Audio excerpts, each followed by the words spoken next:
بسم اللہ الرحمن الرحیم۔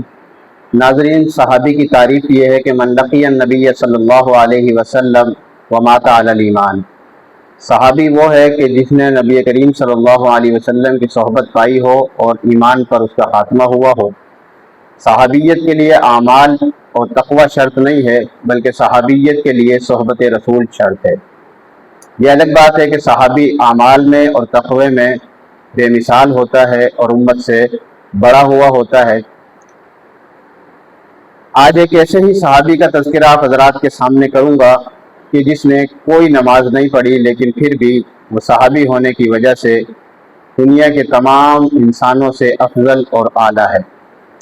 حضرت ابو ہریرہ رضی اللہ تعالیٰ عنہ ان کے بارے میں صحابہ سے پوچھا کرتے تھے کہ بتاؤ وہ کون شخص ہے کہ جس نے کوئی نماز نہیں پڑھی اور پھر بھی وہ جنت میں چلا گیا۔ جب صحابہ خاموش رہتے ہیں تو حضرت ابو ہریرہ رضی اللہ تعالیٰ عنہ خود فرماتے کہ وہ اسیرم ہے۔ ان کا نام عمر بن ثابت بن وقش ہے اور یہ قبیلہ بنو عبد الاشہل سے تعلق رکھتے ہیں، اسیرم کے نام سے مشہور ہیں۔ یہ حضرت حذیفہ بن یمان رضی اللہ تعالیٰ عنہ کے بھانجے ہیں۔ پہلے اسلام سے منحرف رہتے تھے، لیکن جب غزوہ احد پیش آیا تو ان کے دل میں اسلام کی رغبت آئی اور یہ میدان احد کی طرف نکل پڑے، تلوار اٹھائی اور اللہ کے راستے میں لڑتے لڑتے یہ زخمی ہو گئے۔ جب قوم والوں کا ان کی طرف سے گزر ہوا، انہوں نے دیکھا کہ یہ تو عمر بن ثابت ہے، تو ان سے پوچھا کہ بھئی تمہیں یہاں کیا چیز کھینچ کر لائی ہے، قومی حمیت یا غیرت یا پھر اسلام کی رغبت؟ تو حضرت عمر بن ثابت رضی اللہ تعالیٰ عنہ میں ابھی کچھ جان باقی تھی۔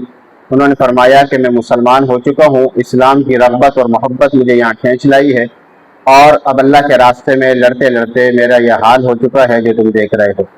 بس اس کے بعد حضرت عمر بن ثابت اسیرم رضی اللہ تعالیٰ عنہ نے جام شہادت نوش کیا۔